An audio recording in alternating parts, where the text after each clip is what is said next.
কিন্তু এই ছেলেটার মতো ট্র্যাজিক হিরো ব্রাজিলিয়ান ফুটবলে হয়তো আগে কখনো আসেনি।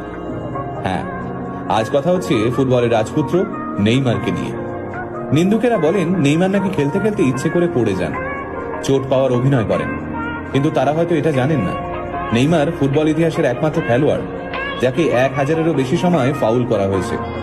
মাত্র 6 বছর বয়সে ফুটবলে হাতেখড়ি হয় নেইমারের। বলের সঙ্গে তিনি যেন কথা বলতে পারতেন। গোল তো অনেকেই দিতে পারে, কিন্তু ফুটবল খেলাটা যে একটা শিল্প সেটা হয়তো ছোট্ট নেইমারকে দেখলে বোঝা যেত। মাত্র 17 বছর বয়সে ব্রাজিলের 1 নম্বর ক্লাব স্যান্টোসে অভিষেক হয় নেইমারের।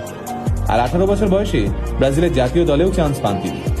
এখানে জানিয়ে রাখি, নেইমার সেই একমাত্র খেলোয়াড় যিনি ইউরোপের কোনো বড় টিমে না খেলেও ব্যালেন ডিওরের জন্য নমিনেশন পেয়েছিলেন, তাও আবার মাত্র 21 বছর বয়সে। নেইমারের যখন 18 বছর বয়স, তখন থেকেই তাকে নিজের দলে নেওয়ার জন্য ব্রাজিলের মাঠে হতে দিয়ে পড়ে থাকত বার্সেলোনা, রিয়াল মাদ্রিদের মতো সব বড় বড় টিম। অবশেষে 2013 সালে বার্সেলোনায় খেলার সিদ্ধান্ত নেন নেইমার। বার্সেলোনায় থাকাকালীন স্বপ্নের ফর্মে ছিলেন নেইমার। একটা দলের হয়ে যতগুলো ট্রফি জেতা সম্ভব সবই জিতে নিয়েছিলেন তিনি।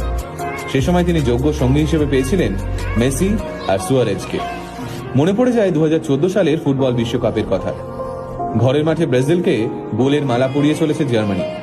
বিশ্বকাপের সেমিফাইনাল ম্যাচে মাত্র 25 মিনিটে 5 গোল দিয়ে দিয়েছে জার্মানি।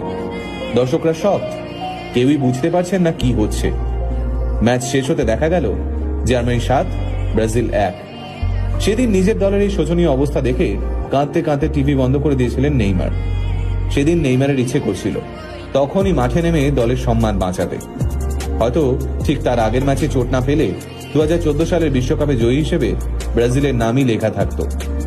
ব্রাজিলের গ্রেটেস্ট ফুটবলারদের মধ্যে একজন হতে গেলে দেশের হয়ে বিশ্বকাপ জিততেই হবে, এ যেন এক অলিখিত নিয়ম। পেলে, রোনাল্ডো, কাকা কিংবা রোনাল্ডিনহো সবার নামের পাশেই জলজল করছে সেই বিশ্বকাপ ট্রফি। কিন্তু 2014 সালে নেইমারের সামনে সুবর্ণ সুযোগ আসা সত্ত্বেও চোটের জন্য তিনি তা অ্যাচিভ করতে পারেননি।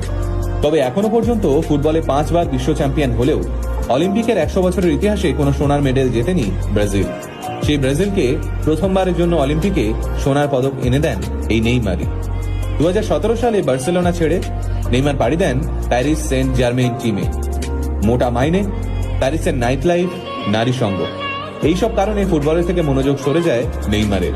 তার উপর চোট, আঘাত ও নিত্যসঙ্গী হয় তার। এই চোটের কারণেই দীর্ঘদিন মাঠের বাইরে থাকতে হয়েছে নেইমারকে। একটা সময় যাকে মেসি, রোনাল্ডো উত্তরসূরি ভাবা হতো, তিনি ক্রমশ লাইমলাইট থেকে সরে যেতে থাকেন।